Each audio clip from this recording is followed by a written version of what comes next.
Paling seru memang kalau yang bermanuver bernegara itu pemimpinnya ala-ala Putin, ala-ala MBS Muhammad bin Salman, seperti Xi Jinping, seperti Erdogan, atau seperti Trump. Pinter semua bernegara kelas dunianya, di mana New Mind akan meniru pemimpin model begitu nantinya. Kuat nasionalismenya, bahkan nanti lebih canggih dari Putin, lebih canggih dari Xi Jinping di 2024 yang pemimpinnya akan menyandang konsep New Mind. Sementara pasca Trump di Amerika sungguh sangat disayangkan zaman Biden saat ini. Biden sangat lemah, mungkin karena Biden waktu berkuasa itu didukung fulusnya oligarki ekonomi. Saat ini faktanya bernegaranya bubar, oligarnya sih nambah kaya, rakyat Amerikanya ambyar. Fakta saat ini Biden membuat Amerika di dalam negerinya adalah kepala negara Amerika yang secara administrasi dan secara manajemen terlemah dalam pemerintahan sejak zaman Amerika Baru. Amerika Baru adalah Amerika pasca kebijakan mencetak uang tidak menggunakan jaminan emas lagi pada tahun 1971. Printing dolar inilah yang membuat Amerika seperkasa sekarang. Terpilihnya Biden dan Kamala Harris adalah boneka oligarki Amerika yang memilih presiden lemah. Lepasnya Afghanistan di awal jabatannya adalah bukti nyata kelemahannya, dan sekarang di dalam negeri Amerika yang namanya maling itu sudah terang-terangan. Amerika di dalam negerinya terjadi krisis ekonomi dan krisis kepercayaan yang tertinggi terhadap pemerintahnya saat ini. Kriminal saat ini di mana-mana terjadi di dalam negeri Amerika, dan di luar negeri sekarang Amerika ditantang Rusia di sisi Eropa dan ditantang Tiongkok di sisi Laut Natuna Utara. Kita review Rusia sebentar. Kita tahu Putin itu bolonya Trump dan bukan bolonya atau sekutunya Biden, bukan. Jadi sekarang Putin mulai bermain. Putin memainkan dua hal, harga minyak dan gas bumi dan mencaplok wilayah baru. Kita tahu di tahun 2014 Putin mencaplok Crimea dan dunianya bengong. Sekarang 170.000 tentara Rusia ada di perbatasan Ukraina, full battlesuit, dan belum pernah terjadi pergerakan tentara Rusia semasif seperti ini sejak Perang Dingin atau Cold War Soviet dulu. Ada apa dengan Rusia ini? Ada apa dengan Ukraina? Ukraina perang lawan Rusia itu karena apa? Apakah Ukraina itu Papuanya Rusia?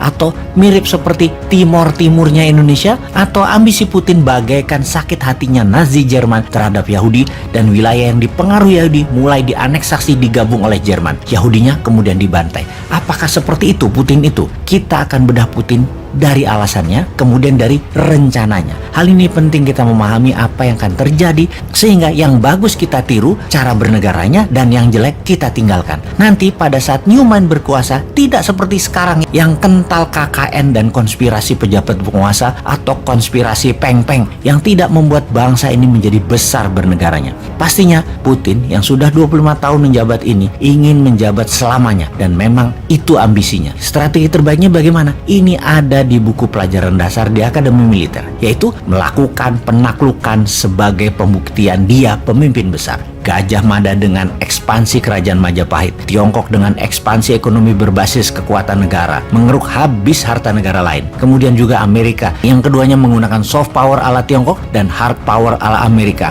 atau military power ala Rusia. Sejak zaman Mesopotamia, Bizantium, Romawi, Genghis Khan, kolonialisme Eropa ke seluruh dunia, ekspansinya adalah military approach atau pendekatan militer. Dan Rusia, karena di kepala Putin sebagai anggota KGB, sangat menyesalkan waktu Soviet bubar dulu, yang membuat banyak negara-negara kecil pecahan Uni Soviet muncul. Mempunyai ambisi kemudian, yaitu membuat Soviet baru di bawah Konfederasi Rusia. Dia sudah mulai dengan mengambil dua wilayah di Laut Mati, salah satunya Crimea. Sekarang pasti ambil Ukraina. Pasti Putin ingin ambil balik kejayaan Soviet, karena semua itu adalah letak asli Rusia menurut Putin, letak geografi Rusia yang aslinya. Tak akan berhenti dia sampai Rusia sesuai dengan mimpinya. Itu juga strategi politik dalam negeri yang Putin kemarin di demo besar-besaran. Dia semakin tidak populer, dan untuk menjadi populer paling gampang adalah bakar semangat nasionalisme bangsa Rusia. Rusia pengendali Eropa, itu kampanyenya. Sama seperti cita-cita Bung Karno.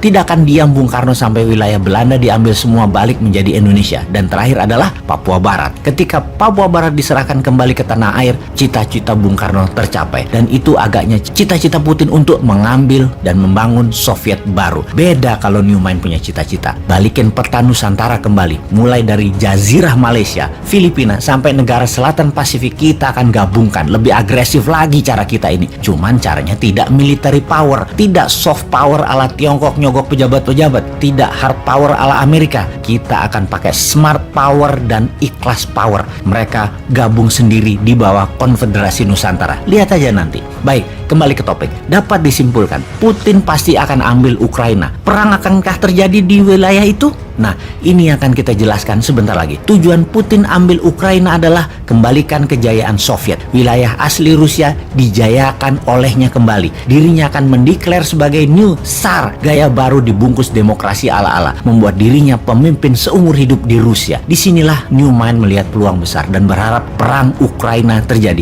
Kita akan jadi negara besar dengan peluang itu. Maka hanya Newman yang berharap Ukraina dicaplok Rusia atau Taiwan dicaplok Tiongkok. Pasti Indonesia langsung menjadi negara besar. Ini kalau Newman yang pegang negaranya. Kalau Lord, ya gua nggak tahu. Paling urusannya cuman cuan.